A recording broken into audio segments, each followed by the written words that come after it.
Hello दोस्तों, मैं आपका दोस्त निशान और आज के बारे में हम बात करेंगे 4 मई के अपडेट के बारे में। सबसे पहला अपडेट ये है कि कल रॉयल चैलेंजर्स बैंगलोर ने चेन्नई सुपर किंग्स को 2 रन से हरा दिया। क्या ही गजब का मैच हुआ था।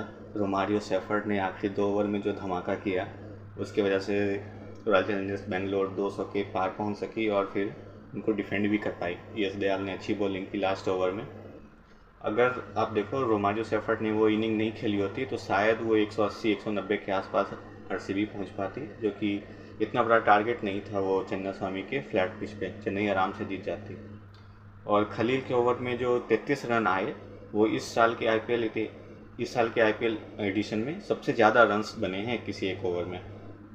और ये खलील का भी पूरे आईपीएल हिस्ट्री का अगर आप उठा के देखो, खलील के ओवर में 33 रन सबसे ज़्यादा गए हैं इस बार।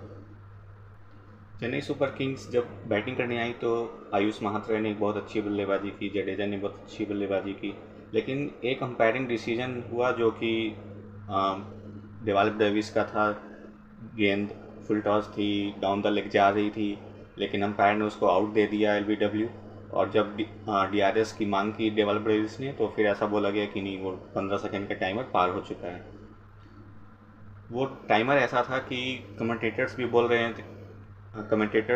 रहे थे कि ना तो वो टीवी स्क्रीन पे आई, ना ही बिग स्क्रीन जो होती है स्टेडियम में वहाँ पे आई। तो फिर बल्लेबाज को पता कैसे चलेगा कि कितने सेकंड्स पार हो गए, कितने सेकंड्स पार हो गए, और फिर उनको एक कॉल लेना है कि उनको डीआरएस चाहिए या नहीं चाहिए। उसके हिसाब से फिर काफ़ी सोशल मीडिया पे ऐसा चल रहा है कि फिक्सिंग है, ये है, वो है। जब मुंबई के साथ ऐसा मैच होता है तो हर फैंस ही आके कहते हैं, या चेन्नई के साथ ऐसा मैच होता है तो हर फैंस आके कहते हैं कि नहीं, ये तो फिक्सिंग है, अंपायर को फिक्स कर लिया, ये कर लिया, वो कर लिया। लेकिन जब आरसीबी के साथ ऐसा हो रहा है तो फिर उनके फैंस ये एक्सेप्ट करने को तैयार नहीं है। ये तो भगवान ही जानते हैं कि एक्चुअल में फिक्सिंग होती है आईपीएल में या नहीं होती है, आई डोंट नो। उसके बाद एक रिकॉर्ड बन गया कि पहली बार आईपीएल इतिहास में ऐसा हुआ है कि आरसीबी ने दोनों लीग मैचेज में चेन्नई को हराया हो।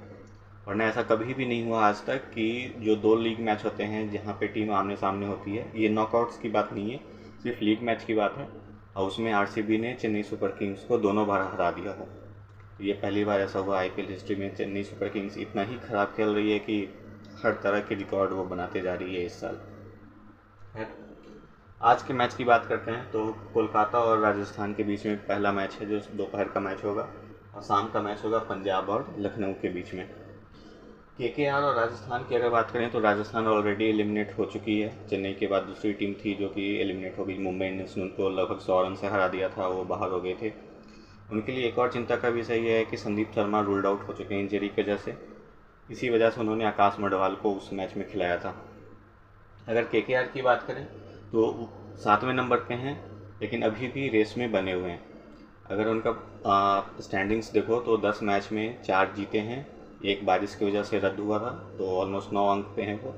4 मैचेस बचे हैं, अगर वो चारों जीत जाते हैं तो 17 अंक पे फिनिश करते हैं। तो फिर उनके पास अभी भी होप्स हैं। अगर ये मैच हार भी जाते हैं फिर भी वो एलिमिनेट नहीं होंगे आज। उनके पास एक और मौका होगा कि बाकी के बचे 3 मैचेस भी आप जीत जाओ, तो फिर उनके लिए कुछ आउटसाइड चांसेस हो सकते हैं। शाम का मैच जो है पंजाब और लखनऊ के बीच में। खैर पंजाब अब जो न्यू चंडीगढ़ का जो स्टेडियम था, जो उनका होम ग्राउंड था, वहाँ से हट के अब वो धर्मशाला चले गए हैं।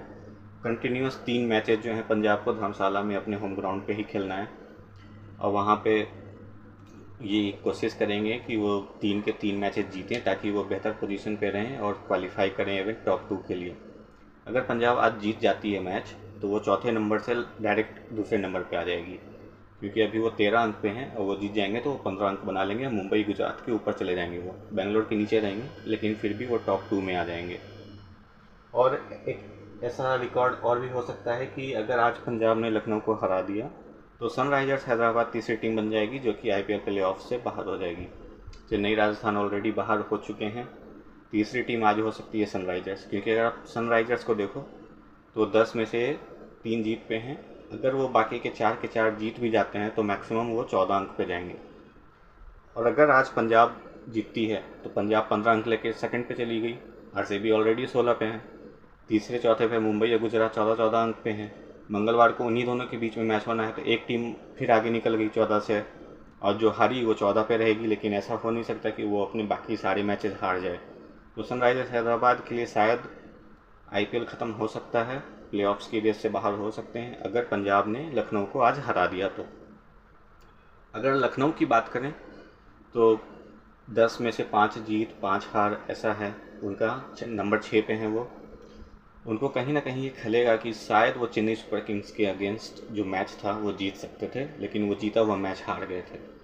ऋषभ पंत का एक कप्तानी का डिसीजन कि रवि बिश्नोई से आखिरी ओवर नहीं करवाया, और फिर कंटिन्यूस अवेश खान और शार्दुल ठाकुर से बॉलिंग करवाई, और धोनी और शिवम दुबे ने चेज कर लिया था वहाँ पे। शायद उनको लगेगा कि अगर वो इस मैच को जीते होते तो अभी शायद बेहतर कंडीशंस में होते पॉइंट्स टेबल पे। बट देखते हैं लखनऊ यहाँ से क्या कर सकती है, क्योंकि उनको अगर पहुँचना है तो उनको बचे 4 मैचेस में से कम 3 से 4 मैचेस जीतने पड़ेंगे, क्योंकि जिस तरीके से टॉप 5 की टीम आप देख रहे हो, आरसीबी, मुंबई, गुजरात, पंजाब और दिल्ली, इतना आसान नहीं होगा लखनऊ के लिए कि वो टॉप 4 में पहुंच सके। उसके बाद एक अपडेट आया गुजरात टाइटंस की तरफ से, तेगिसो रबाडा वापस आ चुके हैं इंडिया। ऐसा था कि जब शुरू के 2-3 मैचेस खेले थे रबाडा, उसके बाद वो अचानक से ही साउथ अफ्रीका वापस चले गए थे गुजरात टाइटंस को छोड़ के। और वो रीजन्स बताया गया था कि पर्सनल रीजन्स हैं, वो रीजन्स को डिस्क्लोज नहीं किया गया था। लेकिन अब वो अब वो डिस्कशन आया है सामने कि वो क्यों छोड़ के गए थे। शायद कुछ ड्रग्स का केस था कि जिसमें उन्होंने कुछ कंज्यूम किया था, और वो ड्रग के टेस्ट में पॉजिटिव पाए गए थे। तो अब ऐसा है कि 1 महीने तक लगभग वो सस्पेंड रहे, वो कोई क्रिकेट नहीं खेले। अब वो गुजरात वापस आए हैं, लेकिन अब वो आगे खेल सकते हैं या नहीं खेल सकते वो कल यानी मंडे को पता चलेगा। ऐसे अगर उनको खेला जाता है या उनको परमिशन मिलती है कि अब वो आगे खेल सकते हैं, तो शायद वो मुंबई के अगेंस्ट वाले मैच में भी अवेलेबल होंगे। पर देखते हैं कि रबाडा अब आगे कितना खेल सकते हैं या क्या कर सकते हैं। एक और अपडेट है कि विघ्नेश पुथुर मुंबई इंडियंस के जो स्पिनर थे वो रूल्ड आउट हो चुके हैं, और उनकी जगह रघु शर्मा जो कि एक नेट बॉलर थे, रिस्ट स्पिनर थे पंजाब के, उनको साइन इन किया गया है। संदीप शर्मा बाहर हो चुके हैं। पंजाब से ग्लेन मैक्सवेल भी रूल्ड आउट हो चुके हैं। उनकी off spin definitely Punjab miss करेगी, लेकिन बल्लेबाजी में अभी तक कुछ खास किया नहीं था मैक्सवेल ने।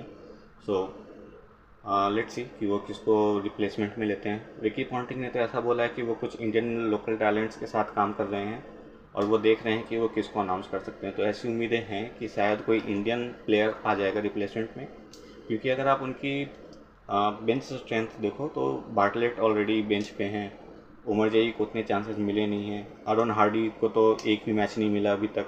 उनके पास ऑप्शंस हैं और वो चले गए हैं धर्मशाला में खेलने के लिए, जहाँ पे ग्रीन पिच होगी, फास्ट बॉलर्स को मदद मिलेगी। तो आप देखोगे कि शायद 2 फास्ट बॉलर्स खेल सकते हैं इनके पास। और लास्ट अपडेट वही है कि पंजाब अगर आज जीत जाती है तो शायद सनराइजर्स आज बाहर हो जाए और तीसरी टीम बन जाए जो कि प्लेऑफ्स की रेस से बाहर हो जाएगी। आज के अपडेट्स में इतना ही।